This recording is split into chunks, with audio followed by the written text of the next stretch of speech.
السلام عليكم ورحمة الله وبركاته. الحمد لله رب العالمين وبك نستعين ونصلي ونسلم على رسوله الكريم أما بعد.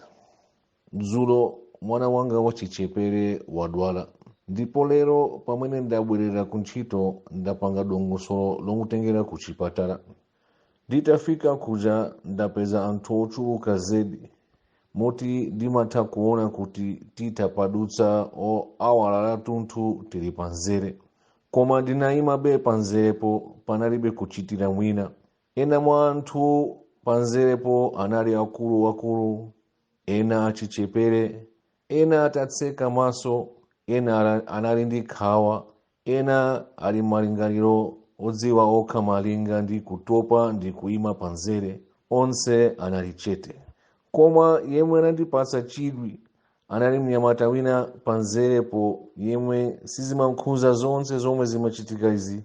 Iye anali ndi Kurani ya mthumba yaying'ono yomwe anali kuwerenga, ndipo sangayangana mbali kwenikweni.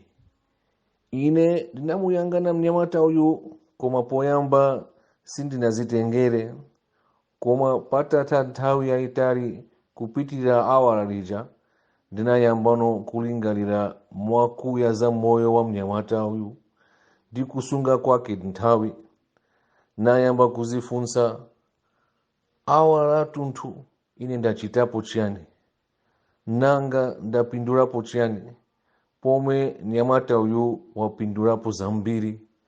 Awala lonse kudusa ine tinangokhala popanda chilichonse chomwe ndikuchita koma kudikira kokha kutopetsa. Kenaka adhana ya maghribi inachitika, ndipo tinapita kukaswali mu mzikiti wa pa chipatalapo. Ndinapanga choteka kuti ndiime moyandikana ndi mnyamata uja. Titatha apo tinanyamuka limodzi, ndipo ndinamuwuza za chidwi changa pa iye pakusunga kwake nthawi.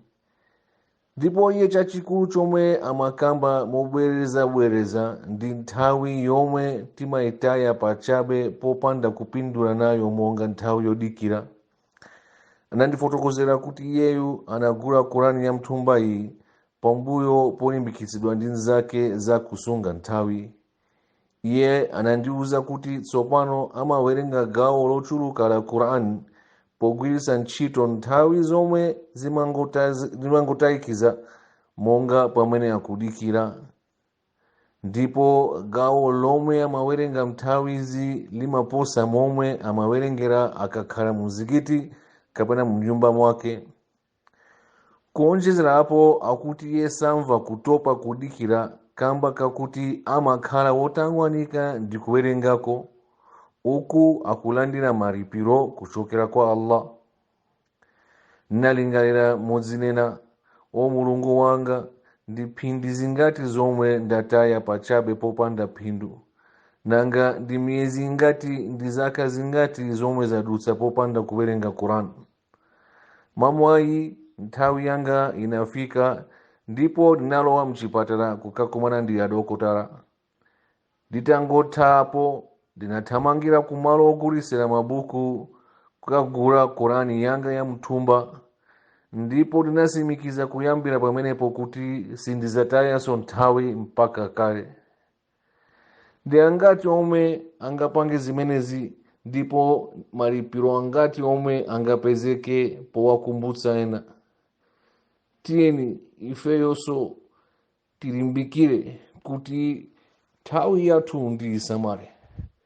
Timakhala nthawi zina mu minibasi kuchokera pa khomo, kuchokera kumene tikukhala kuti tifike kuntchito, kamene tikuyenda ulendo kuchokera dera lina kufika dera lina, timangokhala pa minibasi. Nthawi zina tili pa foni, nthawi zina tangokhala tikuyangana. Tikanakhala kuti Kurani yathu ya mthumba kapena ndikupanga tasbih madhikr, kumfunira mtumiki sallallahu alaihi wasallam madaliso nditendere, kumkumbukira Allah, kuwerenga kalima yoyamba ija la ilaha illallah, kapena kunena subhanallah, kapena kunena sallallahu alaihi wasallam, kusoma kina kake, kuwerenga dhikri ina yake. Nthawi ingapo timakhala tangokhala ngati muzere kuchipatara kapena ku road traffic kapena paliponse timangokhala tiyeni ndisamale nthawi Allah subhanahu wa ta'ala watipasa mwayi waukulu kuti ifeyo tingazizalire tokha kumene tikakolola mawa pa tsiku la kiyama kuti tilowe mu janna insha Allah. Tiyeni tonse tilimbikire.